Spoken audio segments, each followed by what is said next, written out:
Amen. Amen. Que le Seigneur bénisse sa parole. Amen. Ce matin, je voudrais nous parler simplement de Léa et de Rachel. Léa et Rachel. Dis à celui qui est à côté de toi, Léa et Rachel. Léa et Rachel. Je voulais juste être sûr que tu es avec moi. C'est tout. Amen. Amen. Donc, je crois bien que c'est une histoire que vous connaissez très bien. Au moins, vous avez entendu parler de ça une fois dans la vie.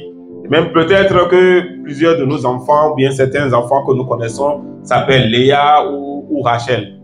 Au moins, on a rencontré une fois dans la vie quelqu'un qui s'appelle Léa et quelqu'un qui s'appelle Rachel, n'est-ce pas?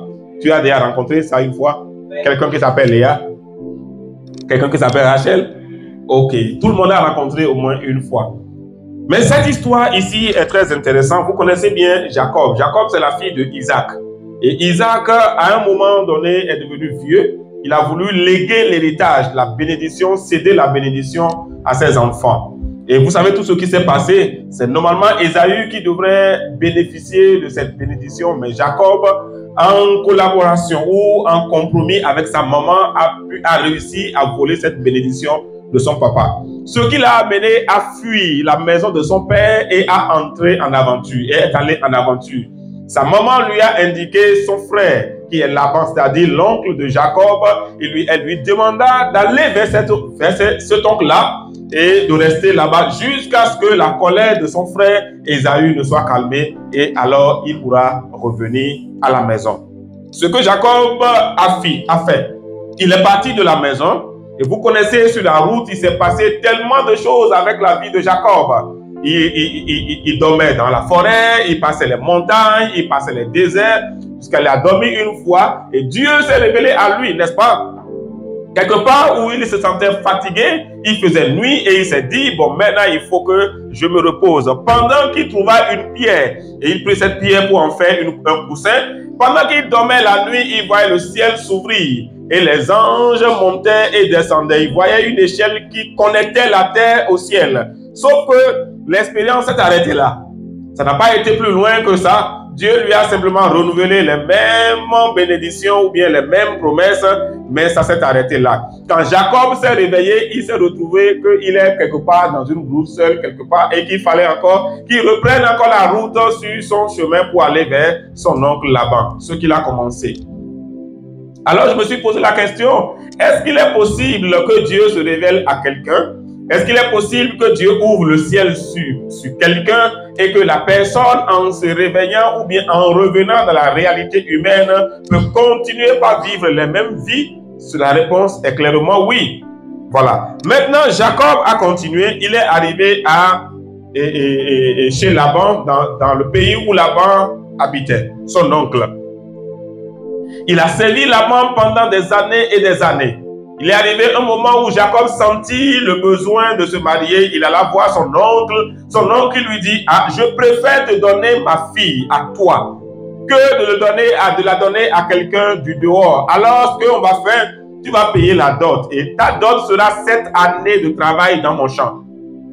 Après avoir perdu, on dit non, son troupeau pendant des années, c'est maintenant que Laban va imposer la dot à son neveu qui est Jacob. Ce que Jacob a fait parce qu'il aimait Rachel. La Bible dit que ses yeux se posaient sur Rachel parce qu'il aimait Rachel. Donc ces 7 années, c'était comme si c'est un jour ou bien 2 jours devant Jacob. C'est passé rapidement. Voilà le jour où Laban doit donner Rachel à Jacob qui arriva. Et vous savez, comme de coutume en Israël, et Jacob va être mis dans une chambre et la nuit, au milieu d'une obscurité profonde, on va introduire la barrière. Et puis ce qui doit être fait sera fait. Et c'est ce qui s'est passé, sauf que le lendemain matin, Jacob s'est rendu compte que c'est Léa qu'on lui a donnée. Ce n'est pas celle pour qui elle a travaillé pendant 7 années. Ce n'est pas celle-là qu'on lui a donnée. Fâché, il alla voir son oncle.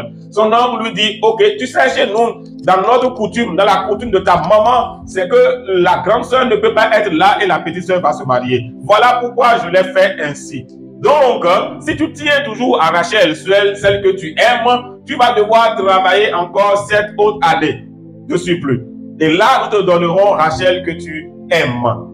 Jacob, s'étant trouvé devant une situation déjà accomplie, devant le fait accompli, va encore travailler 7 nouvelles années.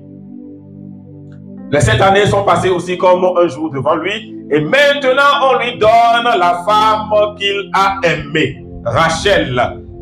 Alors, ce sur quoi je voudrais attirer notre attention dans ce texte est que vous imaginez un peu la souffrance, le traumatisme de Léa dans cette situation. Elle s'est retrouvée dans une situation qu'elle n'a pas voulu au départ. Ce n'est pas Léa qui a dit « donnez-moi à Jacob ». Mais vous imaginez le traumatisme que, en tant que grande sœur de la même famille, sur le même toit, dans la même maison, que Léa pouvait subir pendant tout ce temps-là. Et Jacob a clairement dit « je n'aime pas Léa, c'est Rachel que j'aime. Pourquoi vous m'avez fait cela ?» Que toutes ces paroles entrent dans les oreilles de Léa. Vous imaginez ce que ça peut créer comme douleur interne. Vous imaginez ce que ça peut créer comme destruction à l'intérieur. Elle pouvait être une femme vivante comme ça, mais à l'intérieur complètement et totalement détruite. Vous imaginez cela? Et qu'il passe à une autre négociation avec son oncle pour prendre maintenant celle qu'elle aime. Mais pendant ce temps, Léa était toujours là. Léa était toujours restée dans cette situation. Elle a peut-être subi cette bonne année d'humiliation de la part de Jacob. Parce que quand tu n'aimes pas une femme, hein, je suis sûr que ta parole, même quand il te faudra t'asseoir, même le fait de t'asseoir même, c'est un message pour dire à la femme, je ne t'aime pas, qu'est-ce que tu fais dans mon environnement? Vous imaginez, j'essaie un peu de décrire la situation, de ramener la situation à nous aujourd'hui.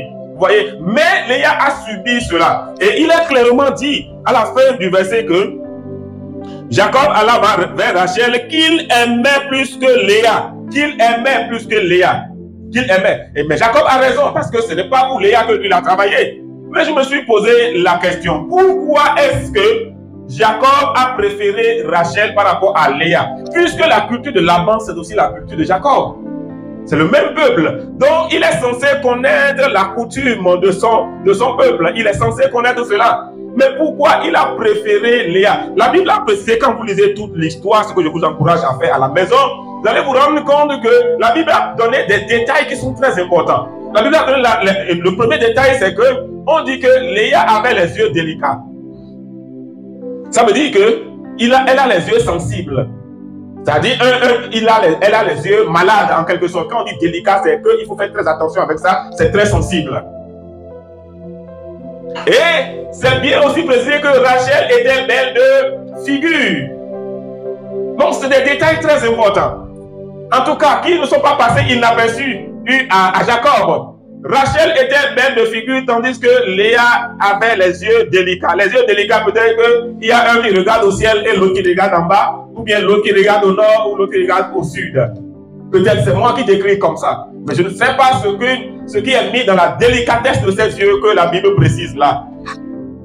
Mais ce n'est pas fini. Quand j'ai lu le texte, je me dis, j'étais tellement curieux de comprendre. Parce que vous savez, pour comprendre un passage de la Bible, souvent la clé de la compréhension est cachée soit derrière un événement, ou derrière un lieu, ou derrière un nom.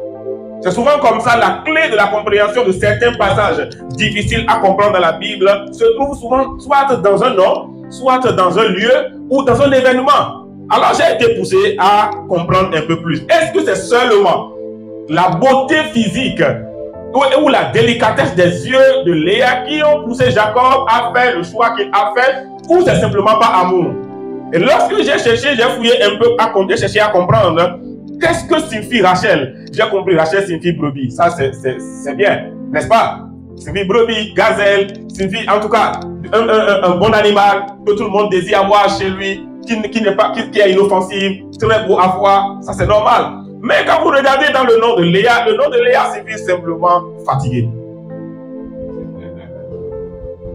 Vous voyez? Alors, j'ai compris que ce qui a été le critère déterminant du choix de Jacob n'a rien à voir avec la délicatesse des yeux de Léa, mais ça a tout à voir avec le nom que Léa lui elle-même porte. Donc, c'est nous qui disons Léa aujourd'hui. Mais quand les Hébreux ou bien les Araméens voulaient dire Léa, c'est-à-dire le terme qu'ils utilisent, c'est fatigué, fatigue, las, être fatigué de quelque chose. C'est ce que ça veut dire. Donc, grandir dans une maison où, en voulant appeler quelqu'un, on l'appelle souci. Tous les jours, on dit souci. Ou bien on dit souffrance. Ou bien on dit fatigué. Tu as entendu ça pendant plus de 20 ans parce que tu as habité dans la maison.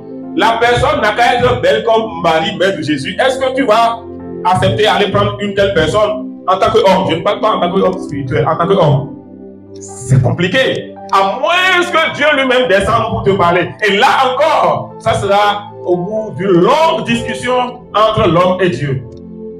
Donc Jacob a regardé, il a observé. Et vous savez, en Israël, on ne donne pas les noms n'importe comment.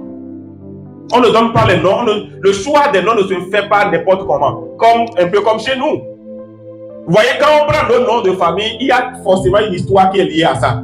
Le nom de famille de tout le monde, en tout cas au Bénin ici, quand on prend le nom de famille, il y a une histoire qui est liée à ça. C'est la même chose avec les Israélites. Ce n'est pas comme les Occidentaux où le nom ne veut rien dire. Arnaud, ça ne veut rien dire. Ça ne veut rien dire, absolument rien. Ça peut-être à voir avec un empereur ou bien un guerrier, mais le nom en lui-même ne signifie rien. Vous voyez. Mais en Afrique et en Occident, ce n'est pas le cas. Ce n'est pas du tout le cas. Les noms, il y a toujours soit, il y a un événement qui s'est produit et à cause de cet événement, on a donné tel nom, ou il y a quelque chose qui s'est produit qui a poussé à donner ce nom-là. On ne donne jamais un nom au hasard en Israël. Voilà pourquoi tous les noms que vous voyez dans la Bible ont une signification. Et ces significations sont liées à un problème ou à une situation ou à un événement ou à une histoire. Donc vous comprenez alors que qu'on donne le nom fatigue à Léa, ce n'est pas un choix qui est fait au hasard. Donc quand on va creuser, on va trouver ce qui a poussé Laban et son épouse à donner ce nom à cet enfant-là. Peut-être que c'est un enfant qui a été malade ou bien qui a fait souffrir la maman pendant que la maman était enceinte. Et la maman était fatiguée de porter cette grossesse. Ça, c'est moi qui le dis, c'est pas la Bible qui le dit. Donc, et que la maman était fatiguée de porter une grossesse pareille. Donc, pour ne pas oublier l'événement, pour immortaliser l'événement, on a donné ce nom à cet enfant-là. Et tout le temps, on va appeler cet enfant de ce nom-là. Vous imaginez la souffrance de cet enfant-là? Bon, c'est pas fini là. Jacob également, lui-même était fatigué par un autre problème. Il a déjà volé la bénédiction de son frère, il a fui là-bas. Et son nom s'appelle quoi? Trompeur. Jacob signifie quoi? Trompeur. Donc, et lui-même, il est déjà fatigué par son nom. Parce que toute sa vie, il a vécu dans la tromperie. Parce que le nom qu'il a porté, quand vous voyez comment on lui a donné le nom, c'est parce que quand son frère voulait sortir, il a fait quoi? Il a tiré son pied. C'est-à-dire qu'il est en train de lutter la place avec son frère. Et on a regardé cet enfant-là. Donc, c'est un trompeur. Et on lui a donné Jacob. Jacob, ce qui signifie trompeur. Et ce nom a agi sur sa vie toute son existence, presque. Il a évolué comme ça. Il est venu dans la maison de son oncle là-bas. Mais sauf qu'il s'est rendu compte que celui chez qui il est venu, c'est celui dont il tient l'héritage de son nom là. C'est-à-dire c'est un trompeur gradé. Alors quand on dit que c'est son oncle, ça veut dire qu'il vit avant lui, n'est-ce pas? Ça veut dire que... Et il a vu que Laban est encore plus trompeur que lui. Donc certainement, c'est le caractère de ce oncle-là que j'ai hérité. Et deux trompeurs se sont retrouvés ensemble. Ils se sont bien trompés les uns les autres. Sauf que Jacob était toujours peiné d'être un enfant de bénédiction qui porte une parole de bénédiction de son papa, mais qui n'arrive pas à manifester cette bénédiction dans la vie réelle. Il n'a fait que souffrir toute sa vie. Il est obligé de faire des gymnastiques bizarres pour pouvoir survivre. Il n'a jamais vécu, mais il n'a fait que survécu toute sa vie. Donc c'était une souffrance intérieure pour lui. Donc la situation dans laquelle il s'est retrouvé, c'est une situation involontaire. Donc des fois, il se sent obligé de pouvoir tromper avant de pouvoir obtenir certaines faveurs. Pour avoir le droit d'aînesse de son frère, il a utilisé quoi? La tromperie. L'autre a fait, donne-moi à manger. Qu'est-ce que ça a à voir avec, alors pour que je te donne à manger, donne-moi ton droit d'aînesse? Qu'est-ce que ça a à voir? Ça veut dire qu'il faut avoir ce caractère en soi pour manifester ça. Donc, il était obligé de faire des gymnastiques. Il y a beaucoup de personnes comme ça aujourd'hui. Ils ont une grande destinée, une grande promesse de Dieu sur leur vie. Mais ils ne savent pas ce qui se passe. Et ils sont obligés de faire des choses qui ne sont pas orthodoxes pour pouvoir survivre. Sinon, autrement, ils vont vivre jusqu'à mourir dans la pauvreté, dans l'échec, dans la malédiction, comme ça. Ce que j'ai aimé dans l'histoire de Jacob, c'est qu'il n'a pas accepté cette situation-là. Le jour où tu commences par être identifié à ton problème, c'est le jour où tu acceptes le problème.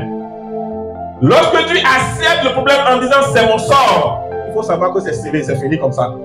Jacob n'a jamais accepté de vivre une situation pareille. Il a cherché toute sa vie à s'en sortir. Il est bien conscient que la bénédiction de son père est avec lui. Mais ça ne se manifeste pas. La bénédiction là ne parle pas. Donc, être fatigué par son propre nom. Et maintenant, au moment du choix, aller choisir encore quelqu'un dont le nom signifie fatigue. Alors que moi, je sais déjà comment mon propre nom me fatigue déjà. Je crois que c'est un choix intelligent de jamais faire, n'est-ce pas? C'est-à-dire, j'ai déjà des montagnes qui sont sur mon dos, que je suis en train de porter. Et je prie pour trouver quelqu'un pour me décharger cela. Même s'il ne peut pas me décharger, tout au moins que lui ne soit pas chargé comme moi. Mais je vais voir encore moi, c'est colline. Je vais voir encore quelqu'un qui porte montagne. Et je dis, on va faire association. C'est pas possible, n'est-ce pas? Donc, je ne crois pas que c'est simplement la délicatesse des yeux de Léa qui ont fait que Jacob n'a pas porté son choix sur Léa. Parce qu'il sait bien que dans cette culture-là, on marie d'abord la grande sœur avant que la petite sœur ne se marie. Mais lui, il a dit, non, moi, je ne veux pas ça. C'est Rachel que je veux.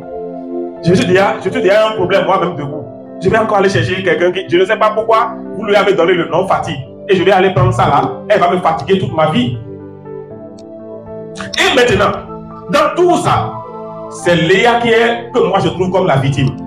Parce qu'elle n'a rien demandé. Elle n'a rien demandé. La pauvre dame n'a rien demandé. Elle s'est retrouvée dans une situation inconfortable. Elle est obligée de vivre avec. Et chaque fois, on est obligé de préciser qu'elle n'est pas aimée. Regardez, même dans le verset 31, Dieu lui-même a dit on dit que l'Éternel vit que Léa n'était pas aimée. Quand Dieu a parlé, quand Dieu lui-même, la Bible dit que Dieu lui-même a vu que Léa n'était pas aimée, ça veut dire que ce n'est pas un simple manque d'amour, c'est profond.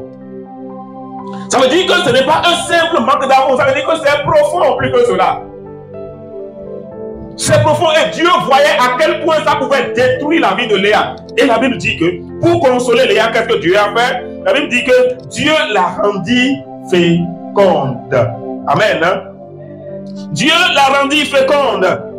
Tandis que Rachel, qui était aimée, est devenue stérile. Avec son nom, on pouvait simplement dire que celle-là est vouée à l'échec.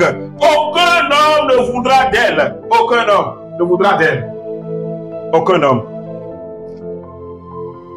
Mais, ce qui est intéressant, et je voudrais saisir cela pour vous encourager ce matin, c'est que peu importe les circonstances que tu vis, que peu importe la taille du problème, la durée de la situation, peu importe le nom que tu portes, je voudrais te dire qu'il y a toujours un espoir pour sortir. Il y a toujours une porte pour sortir de toutes sortes de situations.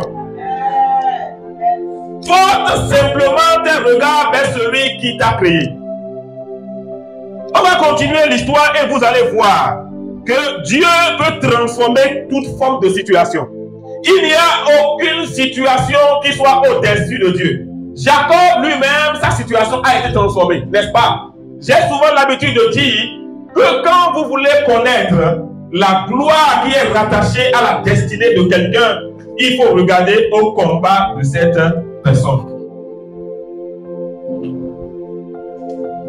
Ton combat sera proportionnel à la gloire qui est cachée dans ta destinée.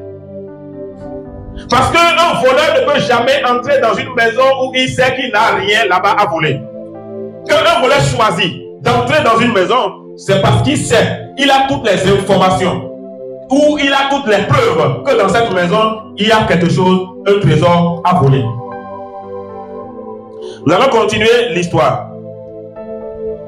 On va lire le verset 34 et le verset 35.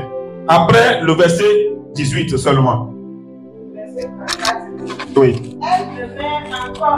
Ça c'est Léa. Léa avait déjà commencé par accoucher parce que Dieu l'a rendue stérile et l'a rendue féconde. Pourquoi? Parce qu'il a vu qu'elle n'était pas aimée. Oui. Et enfanta un fils. Elle enfanta un fils, oui.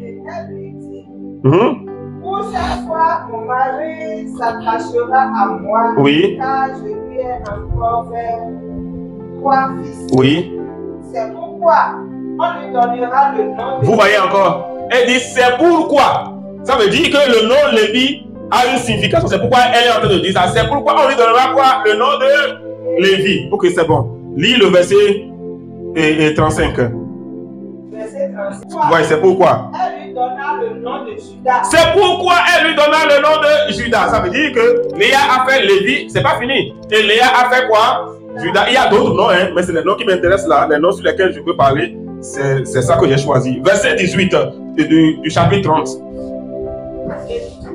Du chapitre 30. Léa dit, Dieu m'a donné mon salaire parce que j'ai donné sa servante à mon mari. Oui. Et elle l'appela du nom de Issachar. Elle l'appela le nom d'Issachar. Ça veut dire que Léa, parmi les enfants que Léa a fait, il y a 3 enfants qui méritent notre attention. Lévi. Lévi est qui? C'est l'ancêtre des sacrificateurs, n'est-ce pas? C'est de cette tribu qu'est sorti tous les sacrificateurs. C'est de Lévi que tous les sacrificateurs sont sortis. Ça veut dire que si aujourd'hui, nous parlons de la sacrificature, de la prêtrise, c'est parce que quelqu'un qui s'appelle Léa quelque part, qui n'a jamais été aimé, dont le nom même décrit la condition de vie, a fait un enfant un jour qui s'appelle Lévi. Et sans ce Léa en question, il n'y aura pas de sacrificature ni de prêtrise. On est d'accord? Ok. Deuxième chose, le deuxième nom c'est Judas. Judas vous évoque quoi? Judas vous évoque la tribu dont notre Seigneur Jésus est issu, n'est-ce pas? Donc, si Judas est né, c'est parce qu'il y a quelqu'un quelque part qui a existé un jour, qui s'appelle Léa, qui n'a jamais été aimé, que son nom a décrit la condition dans laquelle elle a vécu, les humiliations, les traumatismes qu'elle a pu vivre depuis tout ce temps-là, a fait un enfant qui s'appelle Judas, qu'aujourd'hui, toi et moi, nous pouvons avoir un sauveur qui s'appelle Jésus, qui soit né de cet ancêtre qui s'appelle Judas. Issachar, la Bible dit quoi d'Issachar? Que Dieu a donné l'intelligence des fils d'Issachar. Pourquoi? Parce que c'est Issachar qui a l'intelligence des temps pour savoir ce que Israël devrait faire dans telle période ou ne devrait pas faire dans telle période. Ça veut dire que c'est une tribu des prophètes, des gens qui ont la capacité de savoir la volonté de Dieu dans telle période. Dans telle période, voilà ce que Dieu veut que nous puissions faire. S'il n'y avait pas eu un Léa quelque part un jour, cela n'aurait pas lieu. Cela n'aurait pas lieu. Ce qui voudra dire que Dieu peut faire de rien quelque chose. Le diable sait pourquoi il nous attaque souvent ou il crée des conditions pour nous faire croire que nous, on n'est pas nés pour réussir. Nous, on n'est pas nés pour espérer un jour s'en sortir. Je voudrais que tu saches très bien, frère et ma soeur, que tu es un projet de Dieu. Dis avec moi, je suis un projet de Dieu. Et il ne faut jamais te résigner par rapport à une situation. Quelle que soit la manière dont la situation est difficile, il ne faut jamais accepter que c'est ta condition. Je suis un projet de Dieu. Tu es un projet de Dieu. Léa était peut-être vilaine. Bon, il n'y a pas de femme vilaine. Il y a de femmes négligentes. Pas de femmes vilaines. Léa peut être jugée de vilaine parce qu'elle n'est pas physiquement belle, mais à l'intérieur d'elle, elle porte des entrailles fertiles. Amen. Elle porte des entrailles fertiles. Rachel était physiquement très belle, attirante, mais elle porte des entrailles stériles. Amen. L'apparence peut tromper. Dieu peut tout faire. Il ne faut jamais accepter d'être disqualifié. Parce que celui qui t'a créé, qui t'a envoyé sur la terre, ne t'a jamais disqualifié. Il t'a déjà qualifié, même avant que tu ne naisses. C'est pas parce que certaines situations de la vie, ou même ton nom, ou bien même l'environnement, ou bien même la famille de laquelle tu es sorti, semble te disqualifier de certaines grâces, de certaines faveurs, qu'il faut l'accepter. Il faut savoir ce que Dieu dit de toi. Et Jacob ne l'a jamais accepté. Jamais. Jamais accepté. Il savait qu'il était un enfant de promesse. Et que tous les actes qu'il faisait là, ce n'était pas lui. Il savait que ce n'était pas lui. Que ce n'était pas le vrai Jacob que Dieu a voulu avoir sur la terre. Il savait qu'il avait quelque chose de grand en lui qui doit se manifester. La deuxième chose, c'est que ce que les gens disent sur toi n'est pas important. Leur opinion contre toi n'est pas important. Les gens disent que Léa, il l'appelle fatigue. Fatigué. Léa entendait ça tous les jours, mais je voudrais te dire, peu importe ce que les gens disent de toi, peu importe leur opinion de toi, ce n'est pas cela qui est important. Ce n'est pas ce qu'ils ont pensé, ce n'est pas ce qu'ils ont dit, c'est ce que Dieu a dit, c'est ce que tu transportes à l'intérieur de toi. C'est ça qui est important. Peu importe la qualification ou l'adjectif qu'ils ont donné à la situation que tu traverses. Il y a des gens qui vont leur dire, oh lui c'est fini ça.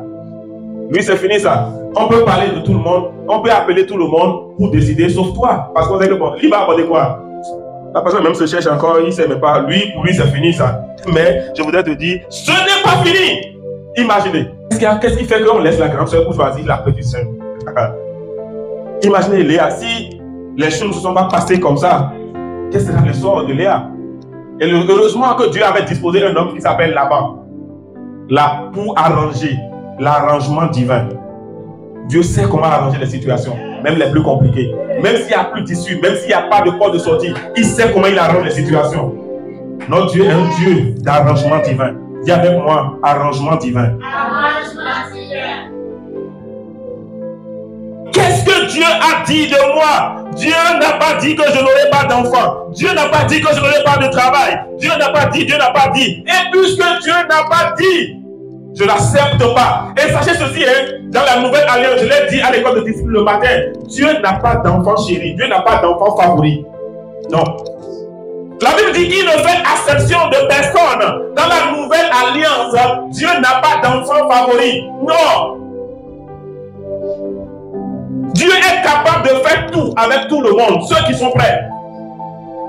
Si tu décides de ne pas abandonner, tu décides de continuer par croire en Dieu, Dieu est capable de te sortir de la boue. Il est capable de sortir du fumier et de te faire asseoir à la table des grands. Il est capable de le faire. Jacob pouvait rêver de tout, mais il ne pouvait jamais rêver qu'un jour, toute une nation allait porter son nom. Regardez son histoire. L'histoire de Jacob. Comment il est né, comment il a vécu, il a grandi. Malgré cela, Dieu a déposé son nom sur toute une nation. Il n'y a que Dieu pour le faire. Donc Dieu n'a pas d'enfant favori, il ne fait exception de personne. Ce qu'il a fait avec l'autre là-bas, et tu vois, il peut le faire avec toi. Il peut le faire avec toi. S'il l'a fait avec l'autre, ce n'est pas parce qu'il a aimé plus que toi. Dans la nouvelle alliance, Dieu ne fait exception de personne. Il peut faire tout avec n'importe qui est prêt et qui est décidé à payer le prix pour le faire. Il peut le faire avec toi. Dieu peut le faire avec toi. Il peut bouger les lignes. Quelle est la limitation? Quelle est la malédiction? Quel est le sort qui a été lancé? Ça, ce n'est rien. Je disais, la dernière fois à Parakou, ils ont organisé une semaine de prière où le thème c'était l'homme fort. Et puisque j'étais allé là-bas pour une formation, mais puisque je devais faire le dimanche, ils m'ont demandé d'intervenir. Je leur ai dit ceci, je leur ai dit, l'objectif, notre objectif, ce n'est pas l'homme fort. Notre objectif là, c'est notre destinée. N'est-ce pas? Mon objectif, c'est ma destinée. Comment faire pour accomplir la destinée de Dieu pour ma vie? La Bible dit que Dieu avait déjà conçu. Éphésiens 2:10. Il nous a créés en Jésus-Christ et pour des bonnes œuvres. Il a préparé d'avance. Il a dit à Jérémie, avant que tu ne naisses, je te connaissais. Il dit, j'ai des projets de paix, non de malheur pour toi. Donc Dieu avait déjà établi ça. Donc mon objectif, c'est comment faire pour découvrir les plans de Dieu et accomplir cela. Mais le problème, c'est l'homme fort. Vous comprenez la différence? Il n'est pas l'objectif. Mon objectif, ce n'est pas lui. Mais mon problème, c'est lui. Paul dit, une grande porte d'un accès efficace m'est ouverte. Mais les ennemis sont nombreux. La porte est ouverte. Grande porte est ouverte. Mais le problème, c'est qu'il y a les ennemis qui sont qui sont là. Mais peu importe, cela ne bouge pas Dieu. Cela ne bouge pas Dieu.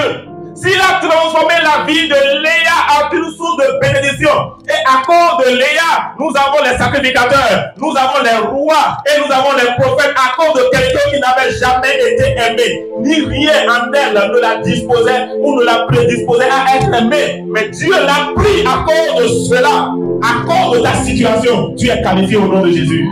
À cause de la souffrance que tu es en train de subir, Dieu te qualifie au nom de Jésus. Regardez, il est dit dans le verset 31, on dit, parce que l'Éternel vit que Léa n'était pas aimée. Il le rendit féconde.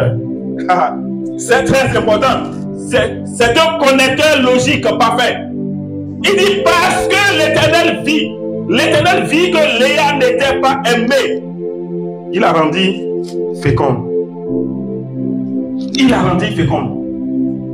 À cause de la situation que tu as vécue, tu as traîné où il n'y a pas d'espoir, où apparemment il n'y a plus d'espoir. L'Éternel te qualifie au nom de Jésus.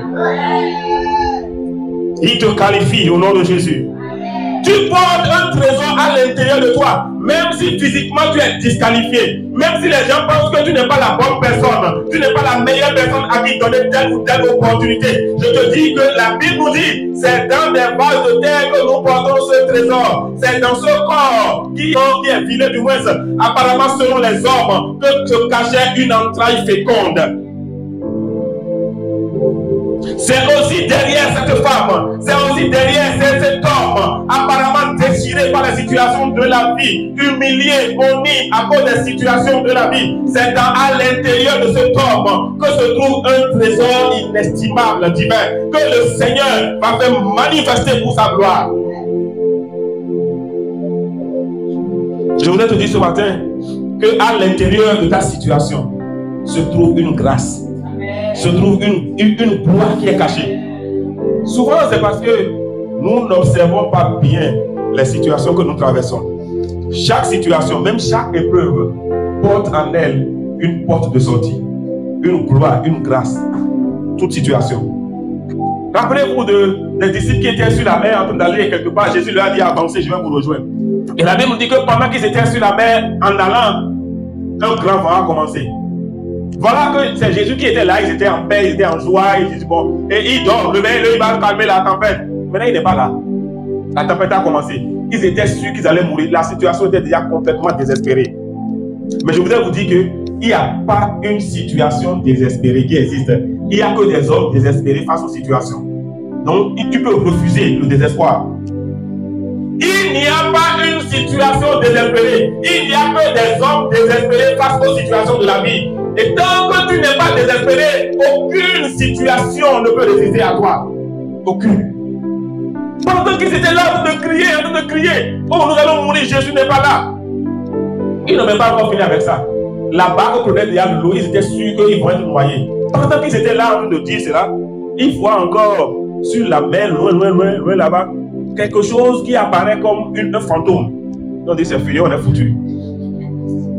Pendant qu'il y a une situation qui est là que tu n'as pas encore gérée, avec laquelle tu es en train de te débattre, comment je vais m'en sortir? Tu es en train de jeûner, de faire des veillées, de prier, Seigneur, secours-moi. Pendant que la situation est encore là, elle n'a même pas encore changé, subitement encore, tu vois une autre situation plus dramatique qui pointe encore à l'horizon.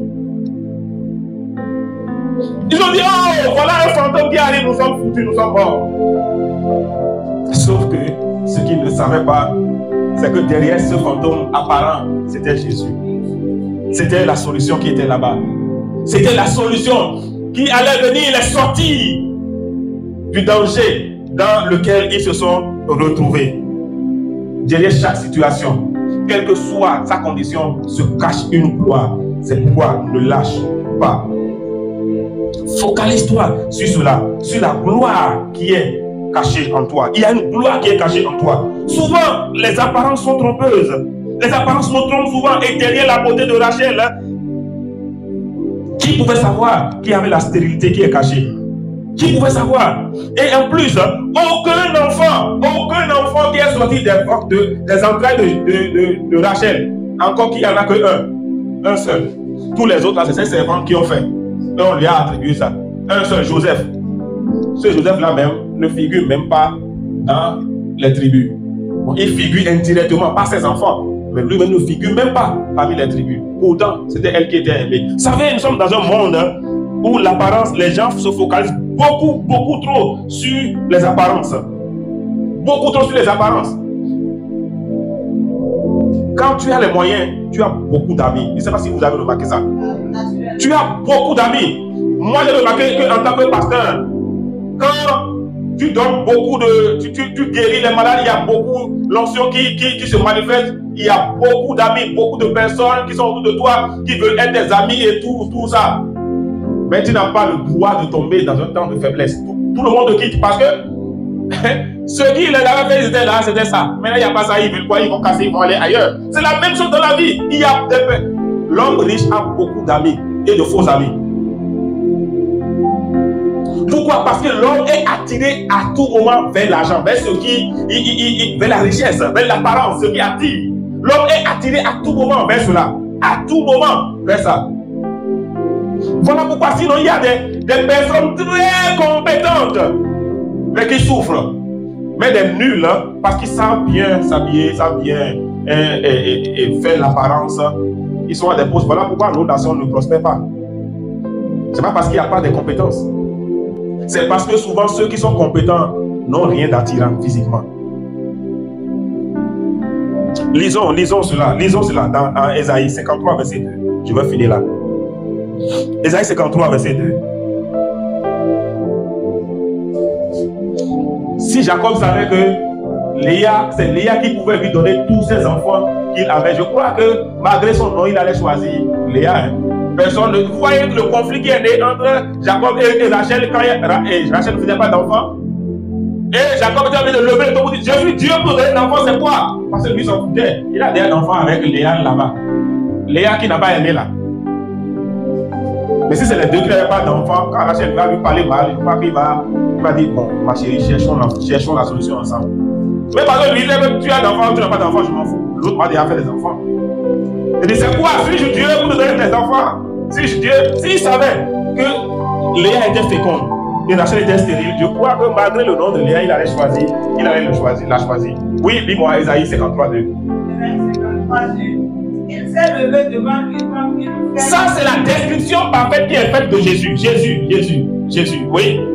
Il s'est levé devant lui comme une faible plante. Une faible plante. C'est-à-dire une plante qu'on n'espère pas trop si ça va porter ou pas. Une faible plante. Comme un rejeton qui sort d'une tête desséchée. Une tête desséchée, on est en train de voir quelque chose qui sort de la terre. Mais la terre, à cause du fait que la terre est desséchée, on n'est pas sûr que bon, ce rejeton-là, ça va donner quelque chose. Mais quand même, on laisse ça, on va voir ce que ça va donner. Ouais. Il n'avait ni beauté ni éclat. Écoutez. Ça, c'est de Jésus, on a de parler. Il n'avait ni beauté ni éclat pour attirer nos regards. Donc, nous, les enfants de Dieu, nous devons faire attention par rapport à nos critères de choix. L'apparence est trompeuse. Je voudrais dire aux jeunes qui ne sont pas encore mariés, il n'y a pas de femmes vilaines. Il n'y a que des femmes qui se négligent. Dieu a créé tout le monde était beau. Sauf qu'il y a d'autres qui prennent soin d'eux, il y a d'autres qui ne prennent pas soin d'eux.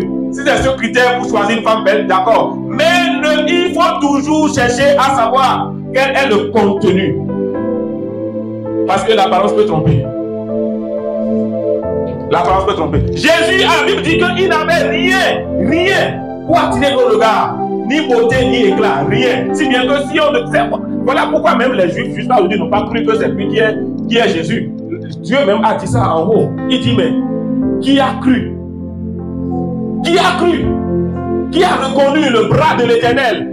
C'est-à-dire qu'il peut croire que c'est quelqu'un comme ça qui va naître de cette manière-là, qu'on va dire qu'il est le sauveur. Pourtant, il est le sauveur, n'est-ce pas? J'ignore, et je ne veux même pas savoir ce que tu traverses. J'ignore cela, mais je veux te parler d'un Dieu que je connais, qui change les situations, qui transforme les vies, qui bouleverse les événements, qui arrange les situations pour positionner. Ouais, continue. Et son aspect n'avait rien pour nous plaire. Rien pour nous plaire, rien. C'est-à-dire, si on met 3 personnes là, on dit choisis celui qui peut être le sauveur. Tout le monde sauf celui-là. Je ne sais pas si tu as vécu ça une fois dans la vie. Je ne sais pas si tu as vécu ça. C'est-à-dire, Tu sais que la personne sait, mais lui, là, il faut le laisser. C'est-à-dire, tu es celui que tout le monde méprise. Tu es celui que tout le monde, c'est-à-dire, si on doit faire un choix, on met de côté. Parce qu'on pense que tu n'as rien. On pense que tu n'as rien. On pense que tu n'es rien. Mais si jamais, lisons. Mépriser et abandonner des hommes. Vous voyez, mépriser et abandonner des hommes. Mépriser et abandonner des hommes. Personne ne l'a accepté. Un sauveur, hein? Donc toi-même tu es sauveur, toi qui es là-bas, tout le monde parle toi-même, tu dis que tu es sauveur, sauveur de quoi? Ça c'est pour les faux là, ça. C'est de Jésus, hein? Homme de douleur et habitué, imaginez cette douleur. Quand on te rejette, on te ferme les portes là où tu sais qu'on doit t'ouvrir. Celui-ci peut quand même me faire ça, mais il te ferme les portes parce qu'il sait que toi tu ne reprends rien.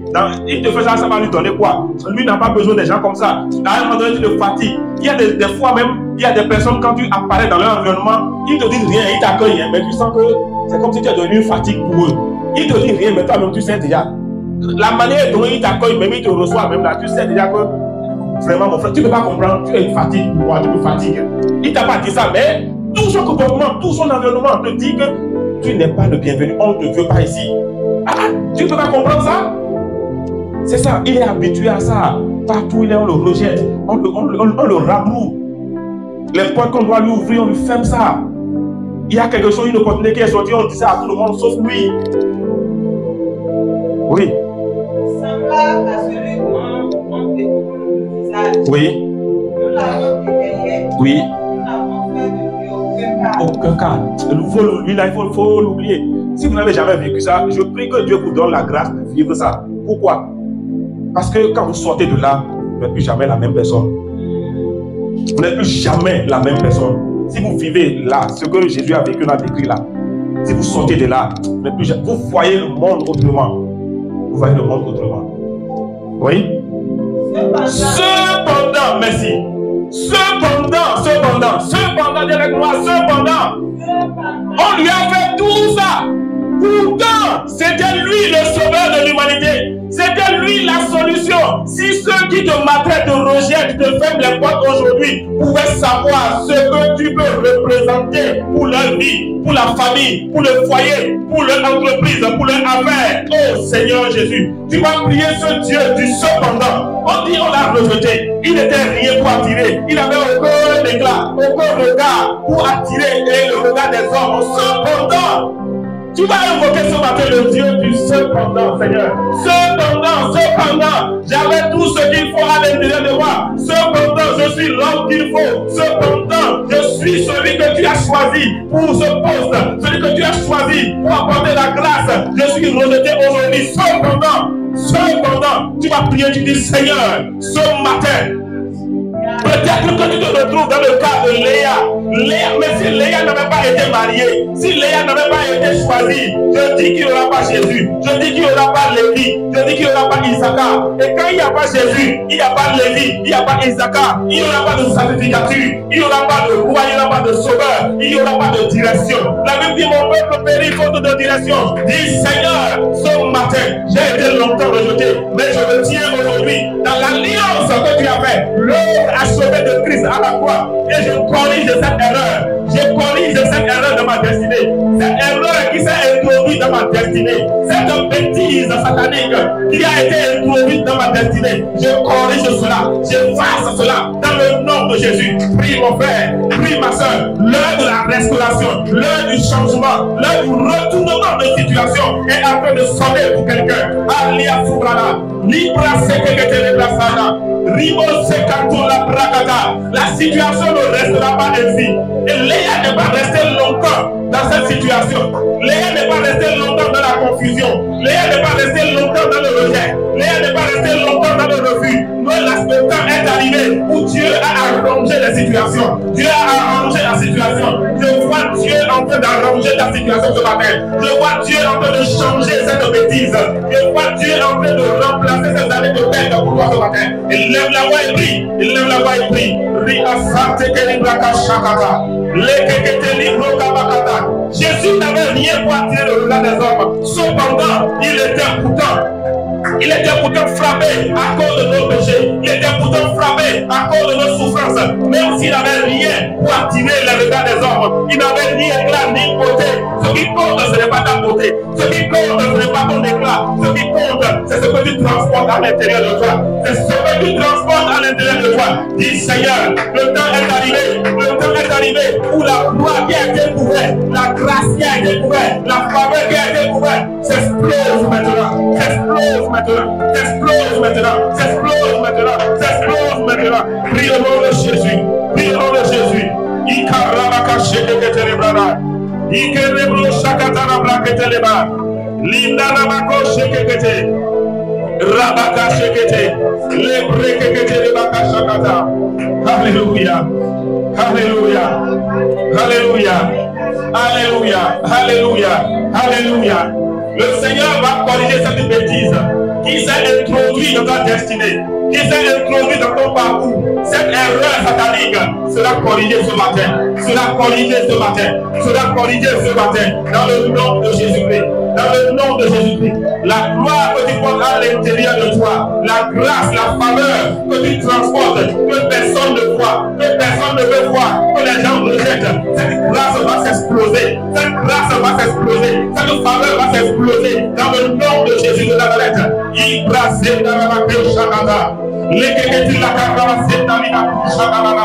les bracata les botachi de les brades là-bas. Je vois le Seigneur de sortir de la prison de l'opprobre, le Seigneur de sortir de la prison de la honte, du baptisme, dans le nom de Jésus-Christ. Dans le nom de Jésus-Christ. Les caravaca chakala. Il a la vaca ténébra. Il est fidèle. Fidèle. Il est fidèle, fidèle, mon Jésus est fidèle, mon Jésus est fidèle, mon Jésus est fidèle, mon Jésus est fidèle. Je ne peux m'imaginer combien ça pouvait. À la fois il a pris ma place. Jésus s'est donné. Je ne peux m'imaginer combien ça pouvait. À la fois il a pris ma place. Jésus s'est donné. Il est fidèle.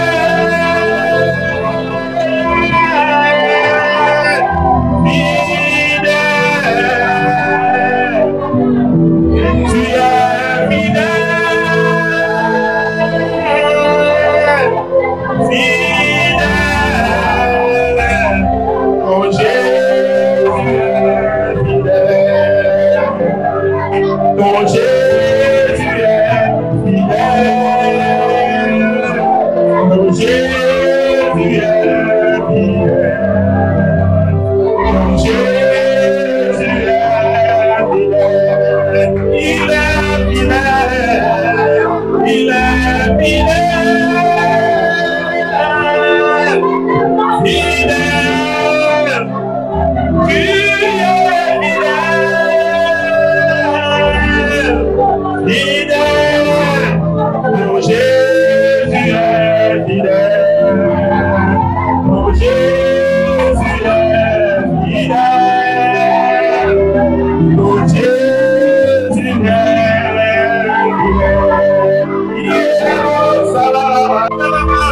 Le Saint-Esprit est en train d'agir ce matin.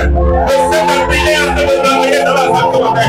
Il est en train de bouger la de déplacer la montagne, il est en train de ramasser la forteresse, il est en train de briser les limitations. Reçois l'onction de triomphe, l'onction de victoire, l'onction de toute possibilité est en train d'agir ce matin, agir ce matin dans ta situation. Il est en train de briser sa prison de plantation. La main du Seigneur se porte sur toi. La main du Seigneur se porte sur toi ce matin. Il est en train de mettre fin à toute situation désespérée.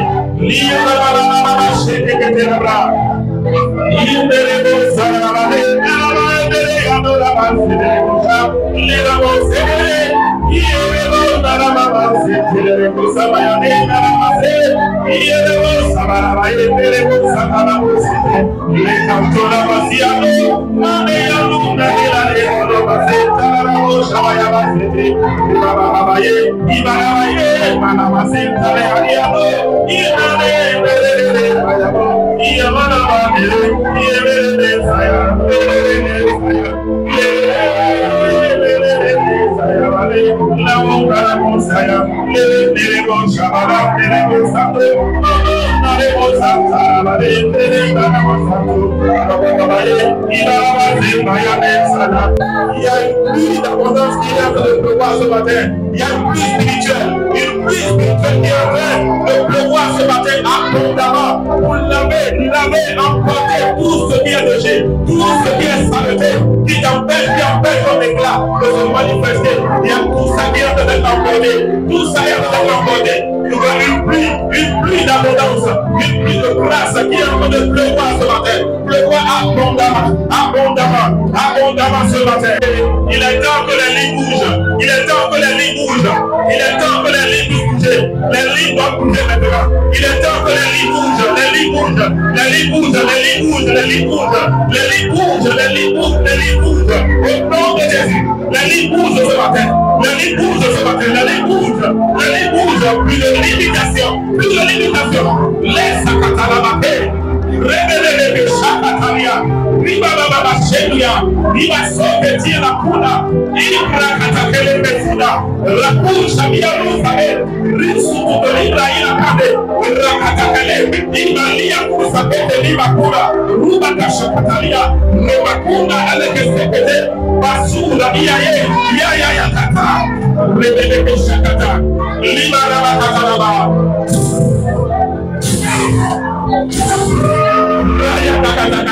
Un souffle de vie, un souffle de vie, un souffle de vie qui emporte les situations, qui emporte les situations, un vent de restauration, un vent de restauration, un vent de restauration.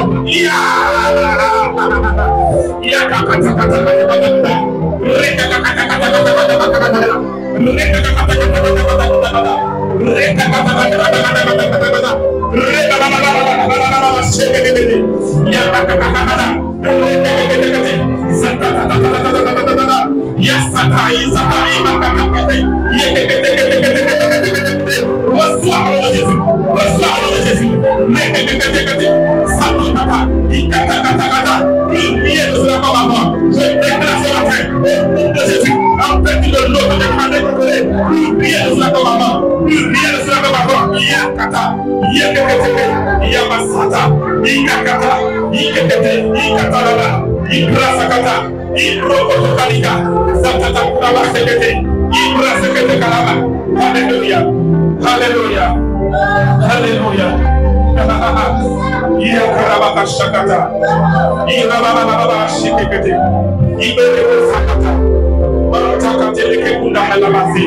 Jésus, Jésus, tu es Seigneur. Tu es Seigneur. Nous te proclamons. Nous te proclamons. Nous te célébrons, Seigneur, ce matin.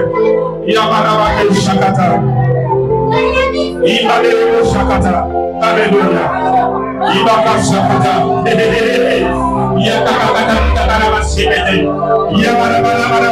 Je sens un puissant vent qui est soufflé dans la salle. Un puissant vent de restauration. Et on peut souffler dans la salle de la mer. Un puissant vent de restauration. Un puissant vent de restauration. Et on peut souffler ce matin dans la salle. Pendant que nous gardions le silence, j'ai eu cette image en flash dans mon esprit. J'ai vu comme quelqu'un qui a tenu entre ses deux mains des bouts de morceaux. C'est comme un tissu. C'est comme un tissu. Mais ça ressemble beaucoup plus à une peau d'animaux. Il a tenu un ici, un ici. Et progressivement, il a joué les deux. Il est en train de recoudre. Il est en train de recoudre. Il est en train de recoudre. Le Seigneur, notre Dieu, qui recolle les morceaux détachés, ce matin est en train de recoudre la vie de quelqu'un. Recoudre les morceaux qui étaient détachés. Tout ce que l'ennemi a disséqué, il est en train de recoudre cela ce matin. Alléluia. Est-ce qu'on peut bénir le Seigneur? Est-ce qu'on peut rendre grâce à son nom? Est-ce qu'on peut lui dire merci? Merci Seigneur. Merci Jésus, nous te bénissons. Gloire à toi Seigneur. Alléluia. Merci Seigneur. Toi qui recours les morceaux détachés, les morceaux déchirés, les vies déchirées sont en train d'être recousues ce matin. Le Seigneur est en train de recoudre les vies déchirées, complètement déchiquetées. Là où il n'y a plus d'espoir, il est en train de recoudre cela ce matin. Béni sois-tu Seigneur. Béni sois-tu Seigneur. Au nom de Jésus. Au nom de Jésus. Amen.